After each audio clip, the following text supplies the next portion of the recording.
These three gentlemen take mental well-being seriously, but are not serious. They'd rather swear and make irreverent jokes. Now that you know, the Healy make and mince. Welcome to We're Probably Not Okay, the podcast that makes fun of mental well-being. I'm David Musgrave, the man kissed by all angels, and with me as always is... No, I'm not your very best friend. I'm the shepherd of the forest, Brandon Full. First of all, how dare you? Well, I thought he was pointing at you for a second because we always pause at the beginning. We don't know. I was. You were pointing at Ryan? I tested you, and you failed. You were pointing at Brandon. Well, I think the viewers of our podcast, if you're listening to this, go to YouTube and you'll see the evidence of who was pointing at whom. So what I'm hearing is Brandon was right. I'm pointing at you, Ryan. Mm-hmm. No, you're not. You're gonna see. And also, the third person with us is... Yeah, the guy who's your friend or whatever. Now look. I'm your very best friend, Ryan Brown. Did you put it in wrestling gifs? No, you didn't. No, I put it in the group chat. All right, let's see. This is gonna be great for the. I do wonder why it does that though, because this is not the first time we've run into this particular issue. You guys, what's funny is you guys are just in a straight line for me. So it's you up top, me in the center, David as the basement boy. Huh. Like Brady Bunch, but a very small Brady Bunch. Yeah, so if I point straight down, I'm pointing at you, Brandon. That's Brandon. Yes. No. No, I'm Ryan. That's Brandon. I'm the basement boy. All right, enough of this. What's on second? Yes. God damn it, you beat me by like 1 second. Yeah. Okay. Anyway, let's do a mental illness check-in. I think we need it after that. Ryan, you go first. Ryan does. For those who love the voice of the podcast. Well, I'm a little bummed out that the president's not dead. There was a lot of talk of that over the weekend, and I was like, ooh, buddy. But no, sadly he's still alive. But, we're all making do the best we can. I had a feeling with him being a showman that even if he was alive, he was going to let it go for a few days before he announced himself alive. Yeah. I figured by Sunday, I was like, nah, he's definitely still alive. But I do like the fact that he saw how the whole world reacted to the possibility of him being dead. I'm glad that he knows that. I'm glad that he knows how pumped everyone would be. I like that for him. Yeah. But I have, let's see, here in a couple weeks, I have to teach a suicide prevention class at a local high school, and I'm not looking forward to it. Yeah, it sounds intense. It is it is a portion of my job that I knew about, of course, going in, but I don't mind, as you guys know, since we do a podcast together, I don't mind talking in front of people, and I don't mind talking about mental health stuff. I don't like talking to and in front of teenagers. Yeah. They are mean and deeply nihilistic. It's quite an uphill battle.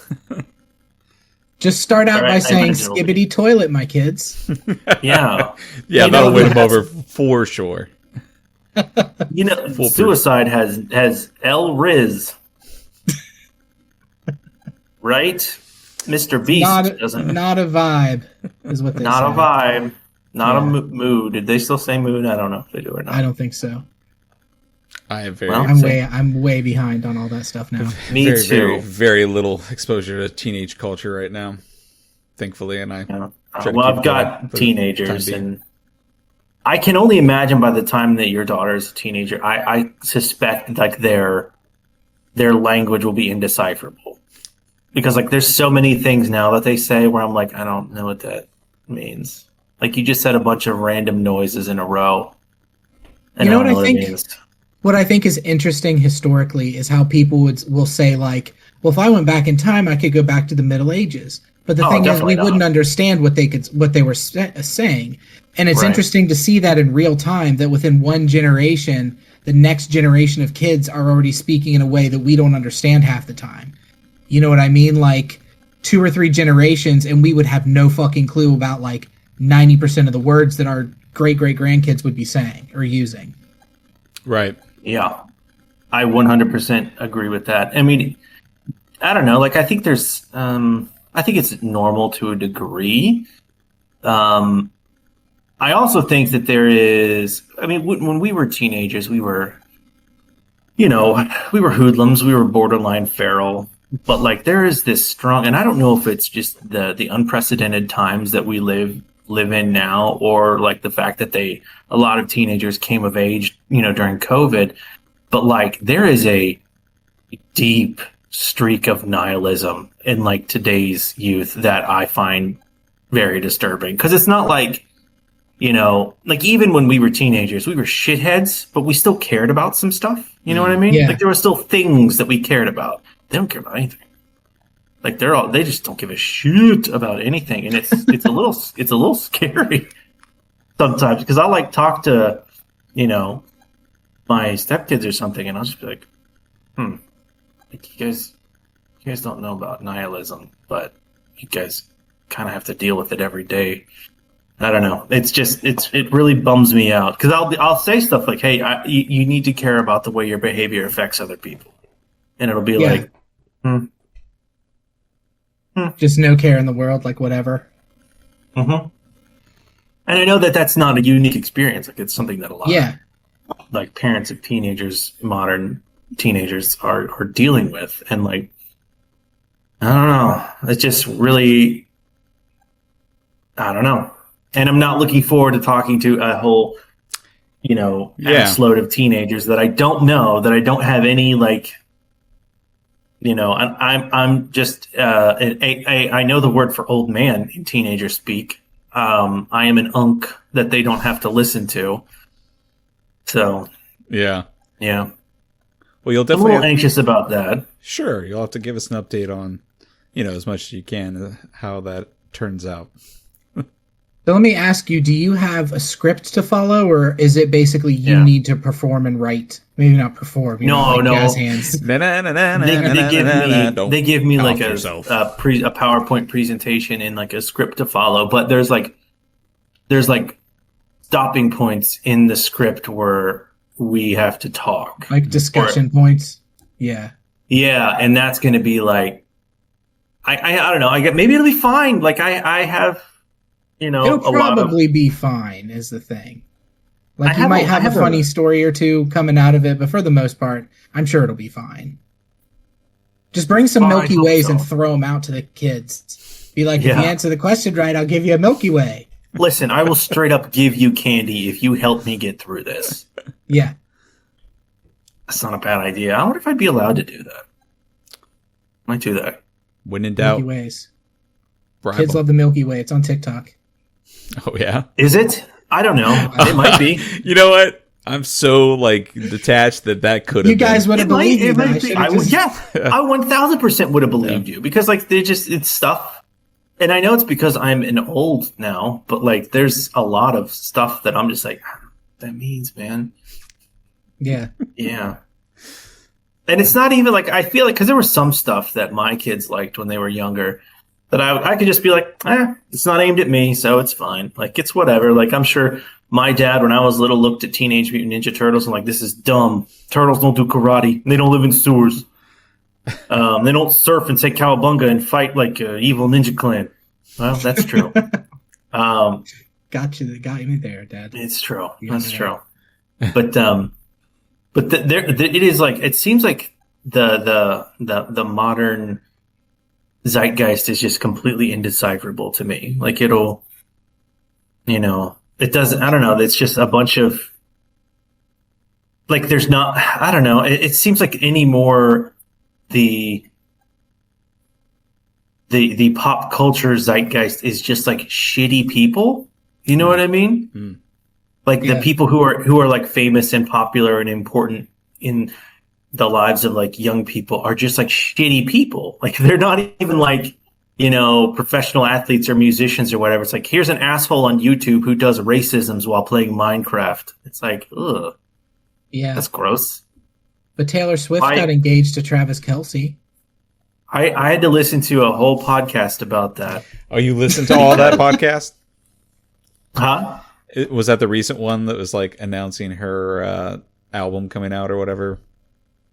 No, I listened to this conspiracy podcast. It's called QAA, and they talk about like not from like they talk about them from like a social standpoint. And one of the apparently there is like a strong conspiracy like subculture within like the Taylor Swift fandom that purports that she is secretly gay, and like all of her songs are her desperately trying to send messages to her fans that she is gay but can't come out.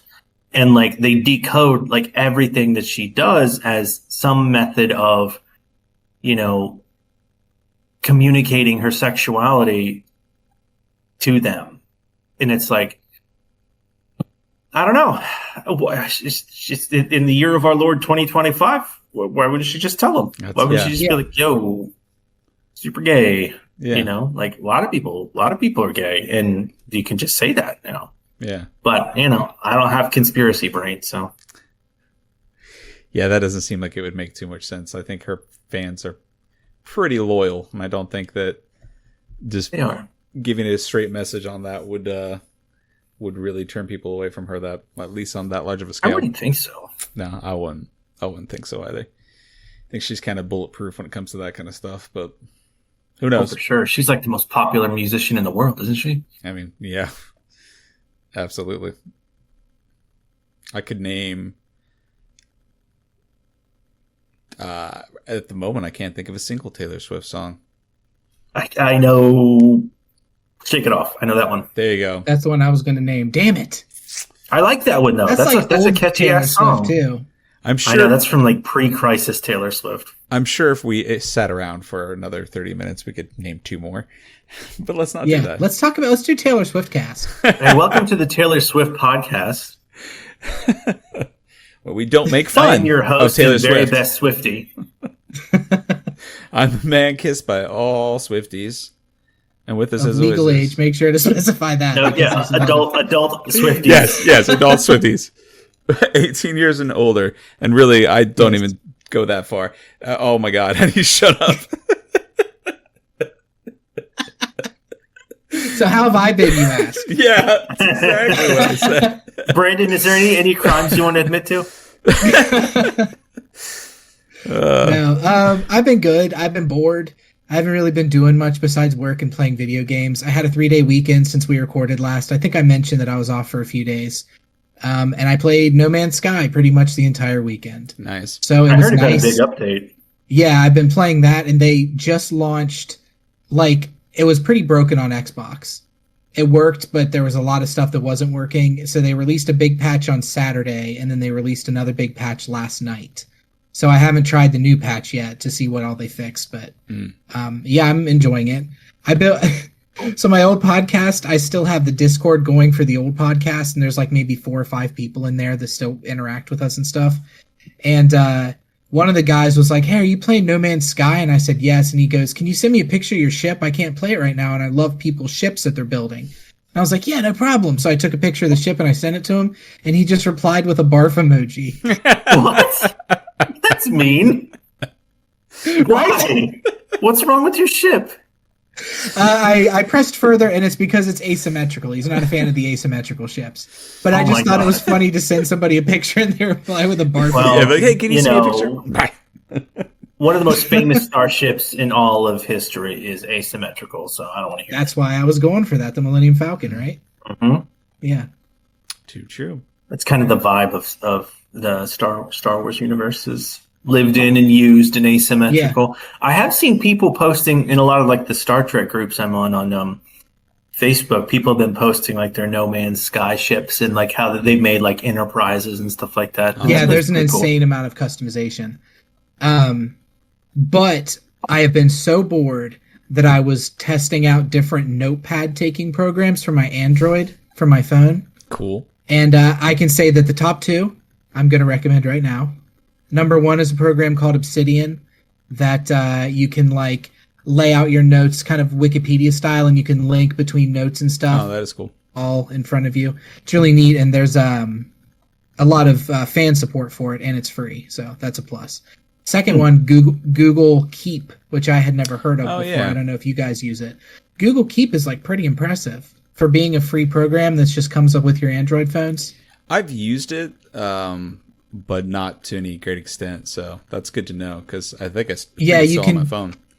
You can do hashtags, or like they're called labels, but you'll put a note and then put labels like chores or whatever, and then you can go through and search everything under a specific label, so you can sort out your notes and stuff that way. That's pretty cool. It's neat. I love the micromanaging shit though, so that's why I'm so excited about it.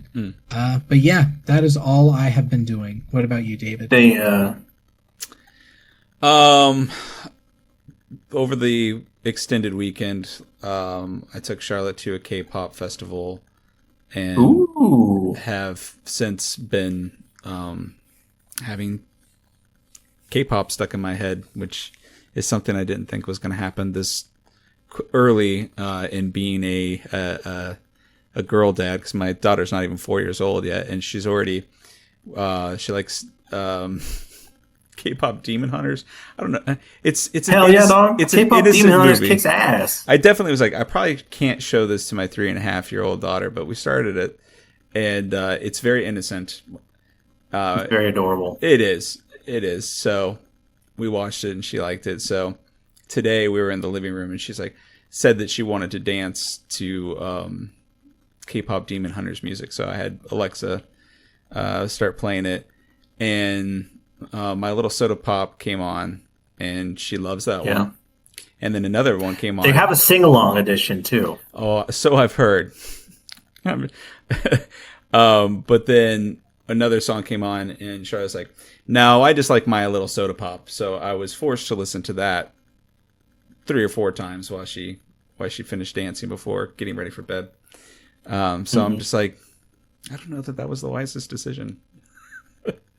Yeah, when Connor was that age, I had to watch Ice Age 3 times in a row. So I understand. I think it's a normal thing though. They'll get something, and they will grind it into the ground. Yeah, I'm just surprised she's doing it so early. And I mean, of course, that's about when it happens. Yeah. Okay. I was gonna say it's also fully my fault for help encouraging to introduce her to these things. So I can't be upset about it. It's not entirely your fault. K-pop Demon Hunters is very catchy and very adorable. So it is. And Kira already wants to make Charlotte a shirt with the little cat thingy on it. That cat thing's adorable. Yeah, it's. And also, I think K-pop is pretty much engineered to be as appealing to as many people as possible. Completely. So completely, it's like audio crack and visual crack, for sure. Yeah, I have some friends who are like 30-year-old, men and women who are in their, like I said, in their 30s, and they're way into K-pop. Yeah, it happens. So it's how it works. That's how it works. This is how we get Blade Runner stuff. You know what I mean? That's K-pop over here. That's true. That's how it starts. That's how it starts. That is true. I was. Are you guys watching? Just real quick, are you guys watching Alien Earth? No, but I want to. I will. It's very good. But there's a few, within the context of the show, there's like a few references to Blade Runner in it. And my son is watching it, Connor's watching it, and I just sort of casually, like offhandedly mentioned that Blade Runner and Alien takes place in the same universe, and his mind was blown. I was like, really? You didn't know that? That's like the first shared universe. Like, they did that shit back in the 80s. Yep. But yeah. Nice. Well, it's like they always say, worrying is like paying a debt you don't owe. That is a Mark Twain quote that I believe you may have even used on this podcast before, Ryan. Does that sound like something you would say? Sounds like something I would say. But it could also be something Brandon would say. That's true. I don't say things like smart. Brandon is a little more Mark Twain-y than I am, I think. Would you say that's accurate? Man. Huh. Out of the 3 of us, who's the most Mark Twain-y? I'd say Brandon. I'd say Brandon too. I don't think I'm Mark Twainy. I think I'm more of a Huckleberry Finn. No, that's a compliment. You got a folkiness about it. Yeah, no, I know. Good. I'm taking it as a compliment. I just think I'm more like one of those characters, like a rascal. I got I'm a rascal. But who wrote Huckleberry Finn? Yeah, Mark Twain was a rascal as well. He said some pretty rascally things. He was pretty rascally, man. Yeah. I'll take it. Mm-hmm. Well, despite the quote, actually, we're going to talk about anxiety. And I'll kind of use... I was afraid of that. Yeah. It's time, guys. I've been meaning to have this conversation. That's funny. That was a good bit. That was a good bit. But worrying and anxiety. But my first question is, are those... Obviously, they're different. Worrying is different than anxiety. How would you describe those in correlation to one another? I would say worrying is a specific situation. Like you're worrying about, your job or something that's going to happen at your job.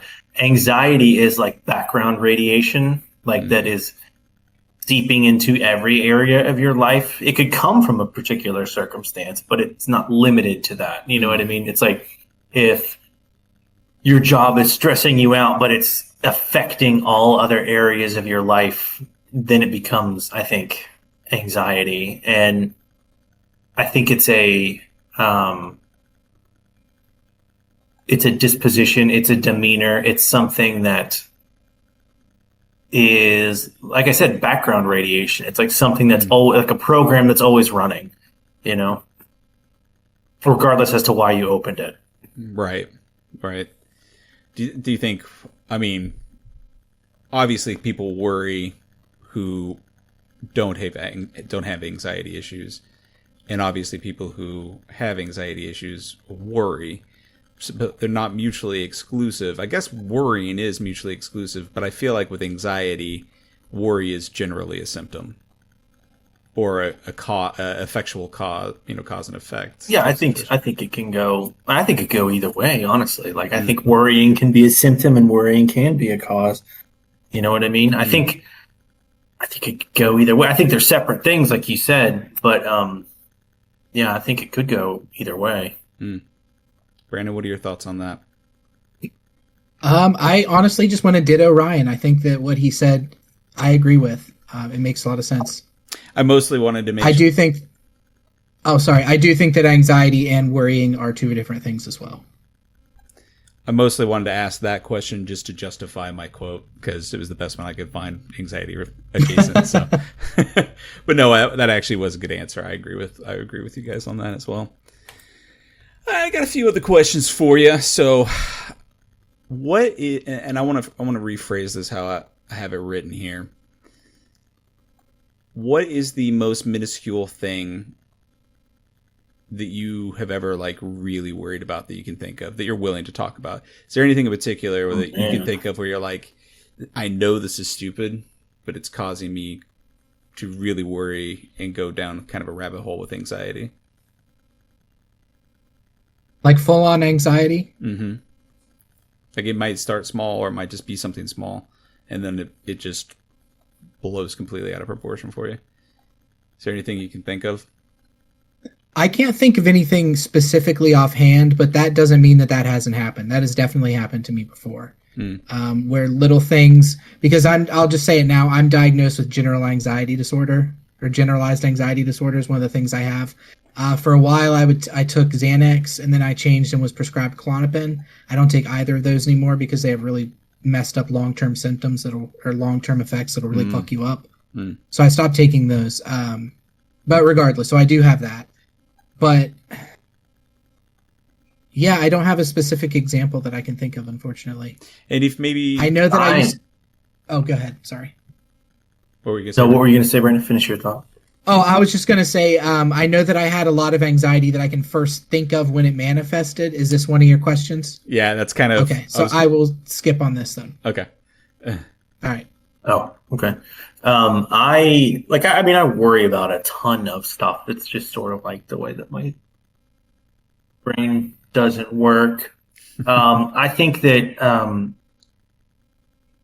I don't have generalized anxiety, but I do have obsessive compulsive disorder. And one of my compulsions is I can't wear a t-shirt that's not black. And my therapist was like, I want you to try to wear just a regular t-shirt that's not black. And I was like, no. But eventually she did get me talked into it, and I wore a blue t-shirt to work one day, and everybody made a big fucking deal about it, of course, which only made it worse. Everyone was like, "Ooh, Ryan's not wearing a black t-shirt. Like, what's up with that? Like, what's up with that?" And I was like, "Don't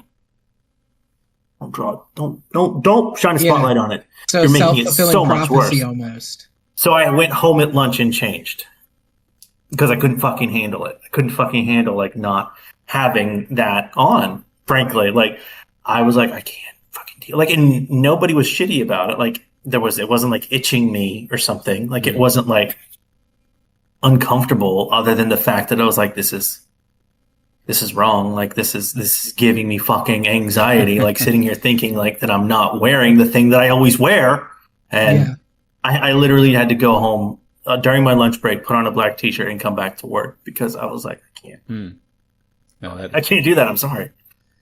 And I'll kind of follow that question up with, you can kind of use that example if you want to describe this, but how do your symptoms of anxiety present? What do you feel, or how do you know when you're like, oh, this is going to be a thing? The best way I can think to describe it, and I don't know if this is going to make any sense, but I feel everything all at once. Like that's the best way I can think to describe it. Well, like, you know how like sometimes when you're like excited and scared about something, you know, you're like, ooh, this is exciting, but it's a little scary. It's like, what if you felt everything at the same time and it was just crushing you? It was just pushing down on you, and the weight of every type of feeling that you can feel. Like that's how it feels. But that's like that kind of like mental illness anxiety. Like that's the kind of like, I am not fulfilling. I'm not adhering to one of my fucking made up rules. Like that's that kind of anxiety. If it's anxiety like work anxiety, it just feels like tightness. It just feels like a tightening, like someone is twisting screws past how far they go. That's what it feels like. That's kind of like stressful anxiety. And then the anxiety of like, I have too much shit to do and not enough time to do it in, it feels crushing. It feels like am carrying a lot of weight, and I'm just like, I can't breathe. Like that's what that feels like. Yeah. Brandon? I get a lot of physical sensations with my anxiety. For a while, I remember I had my first panic attack was out of nowhere. I was dating at the time a girl who was a nurse. So I was freaking out, and I woke her up and I was like, I'm dying. I don't know what's going on, but like I'm having a heart attack or something. My heart is pounding and I can't see straight and my hands are shaking. And she, took my blood pressure and checked my heartbeat and stuff and was like, you're just having a panic attack is all it is. But yeah, it was fucking terrifying, the first one. And panic attacks are terrifying. Like I assume you guys have probably had a panic attack in your life at least, right? If not more than one. Yes. Yeah. Okay, yeah. So you know how terrifying they can be, where they just hit you. That's where my anxiety comes in. I want to get the fuck out of there. Like I feel in small spaces. I'm not. What's it called when you're afraid of small spaces? Claustrophobic. I'm not claustrophobic, but if I'm in small spaces where I can't see an exit right away, I get really fucking anxious about that too. Like my heart starts beating. It's hard for me to breathe. I have some things that I learned through cognitive behavioral therapy that have helped me a lot with anxiety. If we talk about that later, David, I'll mention it. I would like that, yeah. But yeah, so that's how anxiety manifests for me, mostly physical. Just as an aside, that you mentioned claustrophobia, Brandon not being able to see an exit. I get that way about if I don't think I'd be able to go to the bathroom if I needed to. Yeah. Like if I'm in a movie and I'm sitting like dead in the center of the aisle and there's people on either side, I'm like, God. Yeah. I'll start to like feel it like working up. Or if I'm like in a car, if I'm driving, if I'm in a car ride for a long distance and I'm not driving. Yeah. then I'll be like, oh God, if I have to piss, I'm gonna have to ask them to pull over. And what if there's no place to pull over? Or what if I annoy everybody because we just pissed or something? Right. Yeah. And it's like I can just feel it starting to twist up. When I go to the movies, I have to, if I don't request my own seat where I sit at the end of an aisle, I will grab a very small beverage and not hardly touch it. Yeah. Even though I like beverages quite a bit. I have 2 cups of soda here and a coffee sitting beside me. I won't touch a beverage while I'm sitting in the theater if I'm going to inconvenience somebody by walking by them. I also have to sit on the end. Preferably in row E. my brain works fine, guys.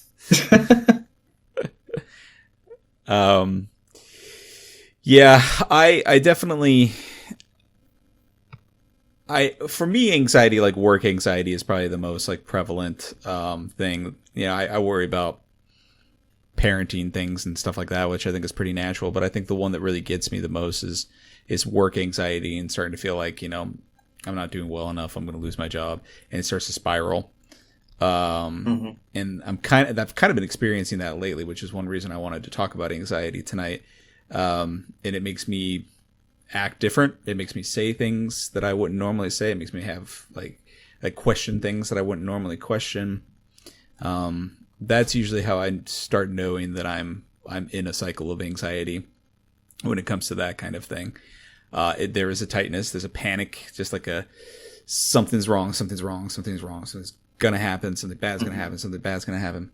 And just jumpiness, like every little thing. And it often paralyzes me from being productive.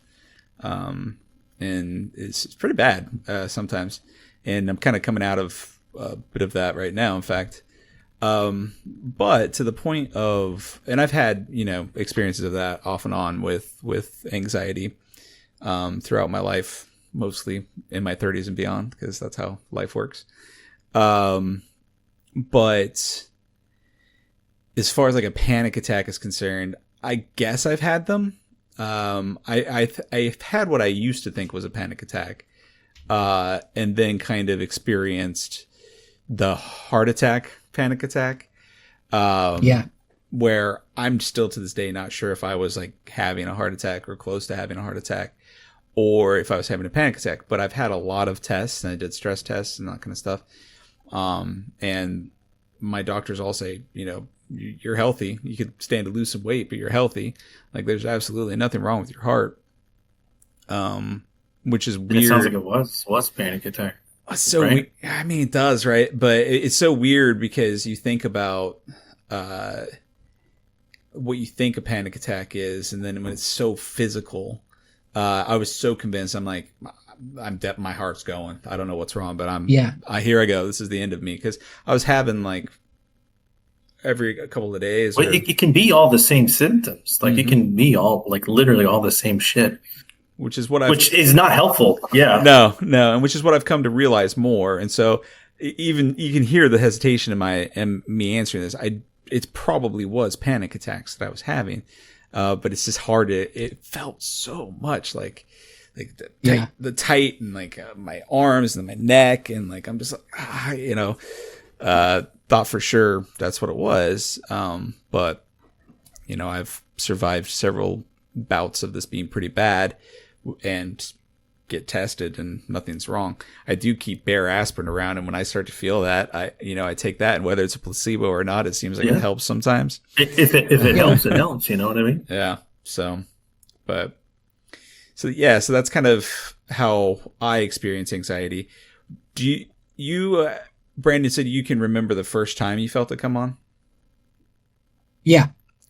This wasn't a full-on panic attack, which I mentioned, but the first time I really remember feeling anxious was around the time of like elementary school, and we had a skating rink around here that kids would go to and skate and stuff.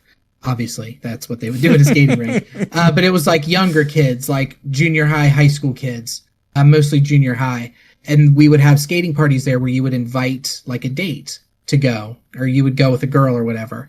And I wanted so bad for a girl to fucking ask me to go to one of these things. And I remember just every day thinking about it, like how much it sucked that nobody was interested. You know what I mean? And it wasn't like that sort of feeling of you're just getting your hormones as a kid and you're just starting to realize that girls are interested. That was probably part of it, I'm sure. Sure. But I remember being hyper fucking focused on the fact that like I tied all of my self-worth into what somebody else was willing to be interested in me about. You know what I mean? Mm. And I think I have continued to do that to this day, actually. I just had a revelation. Oh. I think I still do that. But yeah, so that's my first real remembrance of anxiety as far as like life goes. Mm.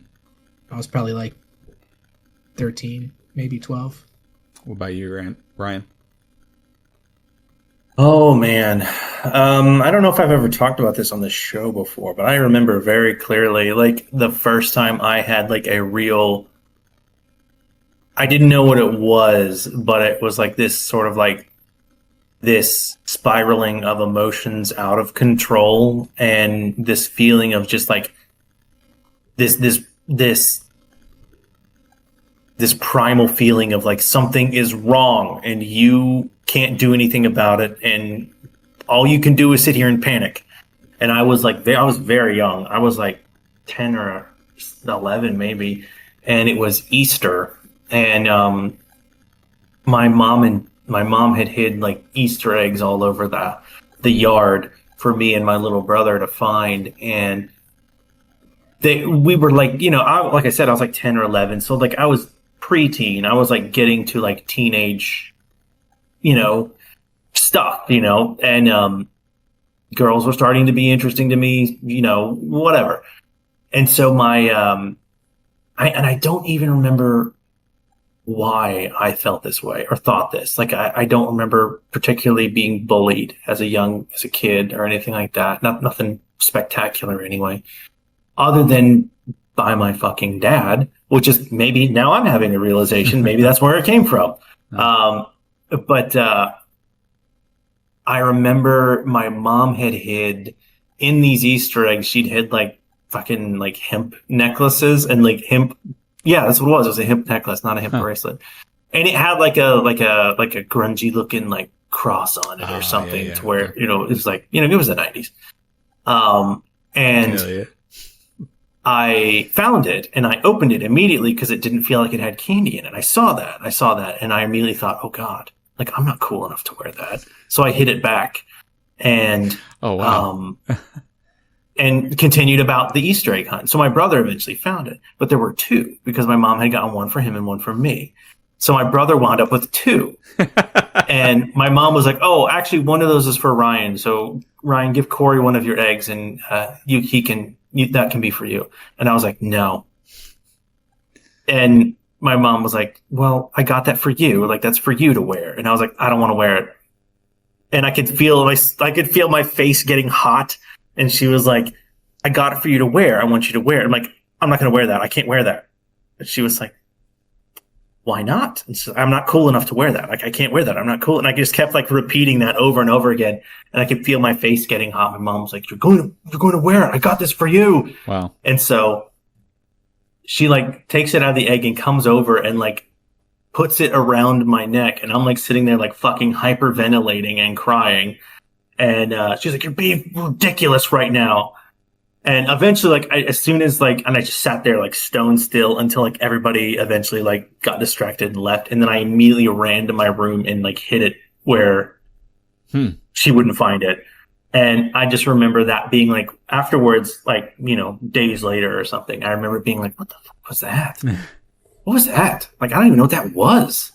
And now as an adult with, like, decades of experience, I'm like, oh, you were having a fucking meltdown. You were having a like self-esteem induced panic attack. Like you were being confronted with something outside of your safe identity and it was causing you to absolutely mentally shit the bed. Like that's what was happening. And, but yeah, that was the first time I experienced that. Wow.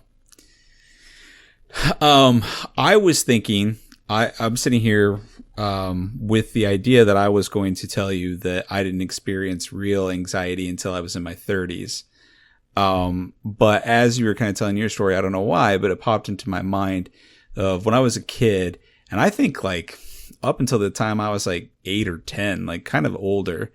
And from a, you know, probably starting around 6, 7 up through 10, years where I would absolutely be terrified and panic about being left at a grocery store or like Walmart or whatever, just was so convinced it was going to happen to me, and to the point where I would lay in bed and just like think about it, like not be able to sleep and just think about it. Like, what if that happens? What would I do? What would happen? Like, just terrified of it.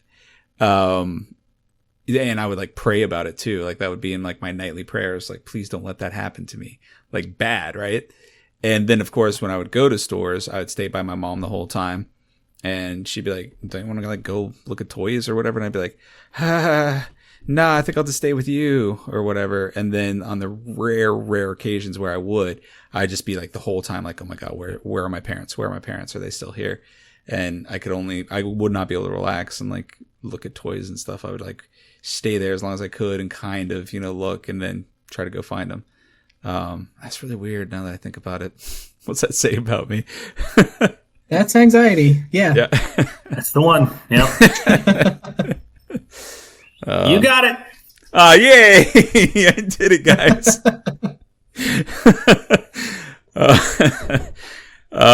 Well, we can start to wrap up, but I definitely wanted to talk about coping mechanisms.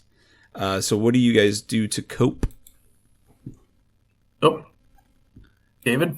It's okay. I'm here. I'm just turning the camera off for a second. Okay. Yeah. What do we do to cope? All right. Yeah. What about you? Go first, Brandon. So I learned some coping exercises that have really helped me because I would have really bad panic attacks all the time. I would have a panic attack that would last for like 2 or 3 hours sometimes, where I would just lay in bed and my heart would be pounding and I couldn't breathe right and stuff. So anyway, if you have panic attacks, here's Brandon's little tips corner. Breathing exercises, you hear that all the time. Breathing exercises are fucking crucial. I can't remember the numbers you're supposed to count, so look up breathing exercise anxiety on Google and you'll find it. There's a specific number you inhale, hold, and then exhale. But whatever it is, like, part of anxiety is because you're not getting enough carbon dioxide, you're not breathing enough out, so you feel like you're choking because you'll breathe in and then you won't breathe out properly. So when people are telling you you're having a panic attack and they're like, you need to breathe, it's because you're not breathing out. So that's a huge thing. Also, something that really helped me if you're trying to do your breathing exercises and you can't quite get through, do math problems in your head, especially if you're not good at math. I would start out at like 100 and be like, okay, 100, what's 100 minus 17? Okay, what's that plus 4? What's this minus 19? Just do that sometimes for me it would be, 30 seconds. Sometimes it would be minutes before it would help, but those help quite a bit. So those are my coping exercises. The breathing is extremely important. Yeah. And I would do a couple different things. One of the things I would do is I'd make lists. If you can, like, because it's basically the same thing, like you were talking about, Brandon, with doing math. It's just keeping your mind occupied and grabbing. It's like being on monkey bars where you're like swinging from bar to bar, and like you make a list. When you're making a list, when you're doing math problems, like it's just you're just reaching for the next bar, and then you just keep getting to bars until you realize like I'm breathing normal now. But I like make lists, like, and it would be like name every MCU movie in order that they came out, and I just go, okay. Name every person who's ever been in the Justice League, and then go, or like rank your favorite bands or something like that, or like your favorite stand-up comedians or something in order of their ages, stuff like that. And then there's always the standby of 5 things you can see, 5 things you can hear, 5 things you can touch, 5 things, and you just list like 5 things for every one of your senses too. But it's the same mechanism. It's the same monkey bars for your brain. Also, and I don't know if this does it for you, Brandon, but something that helps me is drinking water. I don't know why, because I guess in my mind, water equal healthy. Yeah. So I think it just tricks my brain into being like, "Oh, you're fine now. See, look, drink water. You're fine." I definitely do that sometimes. Okay, so here is a level of my anxiety I'll point out real quick, just on the topic of drinking water in that way. Whenever I go to the doctor, that's an anxious thing for me, is going to the doctor, even if I'm just sick and I have to go to like one of those little Med Express type places. My blood pressure is always high. Whenever I've gone and like they've looked at it over a time, my blood pressure is not great, but it's not like super high. But I always test high at the doctor, and I have to tell them like I get real anxious here. That's why. But I read that water will raise your blood pressure slightly if you're getting it done like that. No. I don't even know if it's true, but I read that it does it slightly. And so now if I'm having an anxiety attack, I don't want to drink water, because I'm like, what if this is an anxiety attack? What if my blood pressure is so high I'm going to die? You know what I mean? That's one of those thoughts that I have. And I know it's silly. I know that if water raised your blood pressure that much, it would be on the national fucking news every night that like, well, another 10,000 people died of water intake. Yeah. But yeah, it's just anxiety, you know? Got to do what you got to do. Yep. I've had similar feelings and thoughts. Another thing you can do is comforting narratives. Like, for example, you're like a movie that you absolutely love, or like a TV show that is like your comfort show. And it's because that's a comforting narrative, but also too, you know what's going to happen next. And so your mind is like, again, reaching for the next bar. Like, it's like, oh, then this will happen. Or like, then this is the next piece of dialogue. Yeah. So like comforting narratives is another good thing you can do for that. I also play Fallout. Fallout is my comfort thing too. It's a good one. That is a good one. Video games can do that for me. It's definitely like a nostalgic thing. It's a place of comfort for sure. It was 4-7-8 is that rule. It's from Pranayama yoga. Is where it stems from. But yeah, 4-7-8. Breathe in for 4, hold it for 7 seconds, breathe out, exhale for 8 seconds. Yeah. Exactly. Just do that over and over. Something that helps me too, because like when you're first having a panic attack, for me anyway, I'm like, I can't breathe. How the fuck am I supposed to breathe? Right. Yeah.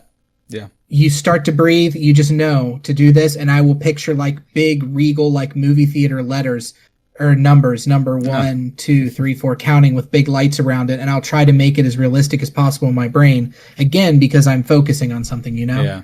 No, while I'm also counting that's cool. with the breathing. So I tried something that kind of worked for me, that I think was really just kind of ended up being more a form of meditation, but trying to practice no mind, where I would literally just like, okay, let's just not think of anything. Then let's just completely zone out, try to get all thought out of our head. And part of doing that is to let your mind do what it wants to do and act like you're watching your mind do it, like it's doing it on its own, and have like a separate presence from that. And then eventually the idea is that the presence that you are using to watch your mind just be like blah, blah, blah, blah, blah, blah, blah, blah, starts to realize that, oh, that's just my brain doing its thing. And that will eventually slow down and you'll be in that quiet, no mind. So I've tried to do that in times where I feel like extremely stressed. And I'm not great at getting to the part where there's no thought. But I find it fascinating to try to separate a part of your brain and watch the rest of your brain. And I got kind of good at visualizing that within my mind palace. And it actually became very interesting to me just to be like, man, my brain is really dumb sometimes, you know, just look what it's doing over there. Silly old brain. Right. And what that would do though is that distraction and that thought and that fascination, I think, is what would distract me from anxious thoughts and feelings. So, yeah, this is something interesting, but I think that's a good place to stop. So, Ryan, you have the honor, the privilege, and the responsibility, heavy as it is, to wrap us up and tell us the wisest things that anyone's ever heard about anxiety. No pressure. No, you're right. We're putting you on the spot. What is it? Oh no, you're activating it now. No, I mean, I think there's a kind of like shame that's present. I don't know if you feel this way, but like, I feel like there's a kind of shame that's present with, anxiety. And, if nothing else, you don't need to be ashamed. Like, if you take nothing else away from it, like, not that we're like these sterling pillars of our community, like these mighty men of old who are like, see, everyone has anxiety, even us. It's like, I get it. Like, if you were to like imagine some guys with anxiety, you'd get this podcast. Yeah. But the fact of the matter is like, you know, everybody has everybody's got something. Everybody's got their shit. And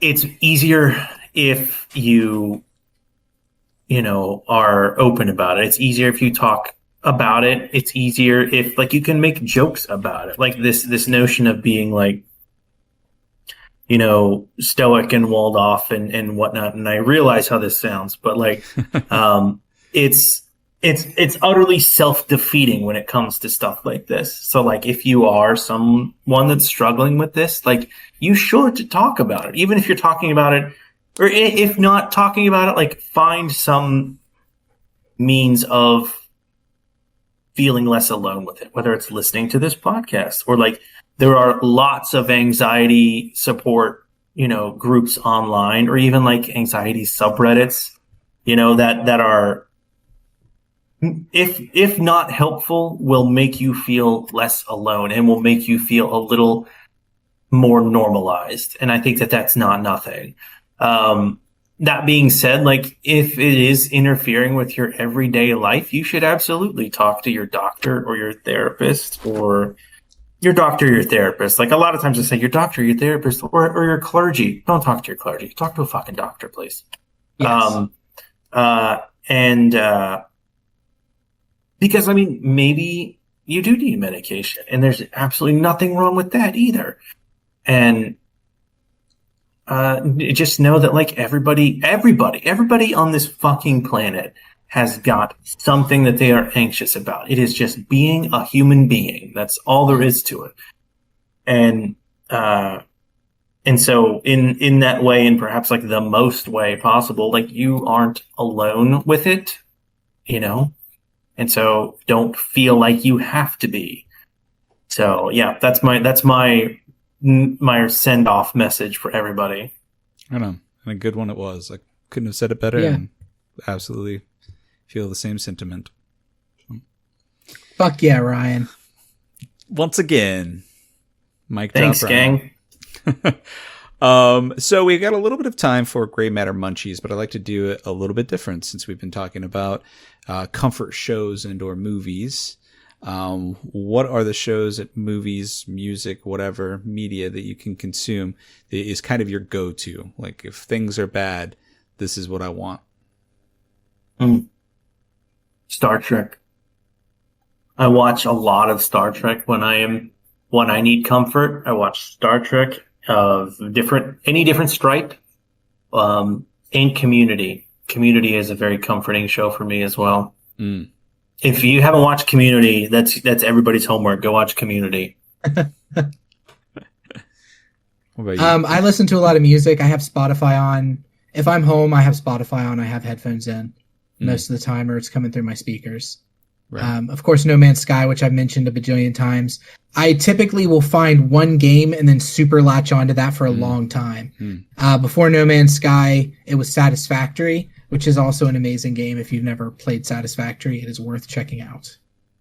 I also do that. I play Fallout 76 like all the fucking time. And don't listen to these shitheads on the internet who say it's bad. They don't know what they're fucking talking about. The game is comforting as hell. It's basically Animal Crossing, but with monsters. High praise. Yeah, right now, I think that my comforting, like when I need to just kind of go chill and zone right now, is probably, if I can, a Korean reality show. If I can't, a baking reality show or a cooking reality show. And preferably a Korean cooking reality show. If I'm really lucky, that's that good stuff right there. But beyond that, like, I always have my go-tos, which I haven't really utilized much recently, but old 80s fantasy movies. So, I'm gonna turn to Labyrinth, Legend, Princess Bride, all those classics, or Neverending Story. That's a big one for me. That kind of stuff. And then of course other movies like Goonies and, all that good. That's that comfort 80s junk food that is super nostalgic to me. But yeah, that's about it. Video games. I mean, I will play, we're playing some pretty beautiful, comforting games like Blueprints. We're still playing that. And one of the reasons I think that I don't mind taking my time and just slowly working through it is because it is a very comforting piece of media as well, music and visuals, and so I think that's it. So that's all I got, guys. So I'm gonna wrap it here unless you have anything else. I don't think so. Okay, well, I'm David Musgrave, the man kissed by all angels, and with me as always is... I'm Brandon Fole, the shepherd of the forest, and with us as always for the third person is... your very best friend, Ryan Brown. Brandon, what are you doing? I was looking up at you. I'm not over there. I'm over here. God damn it. Podcast over.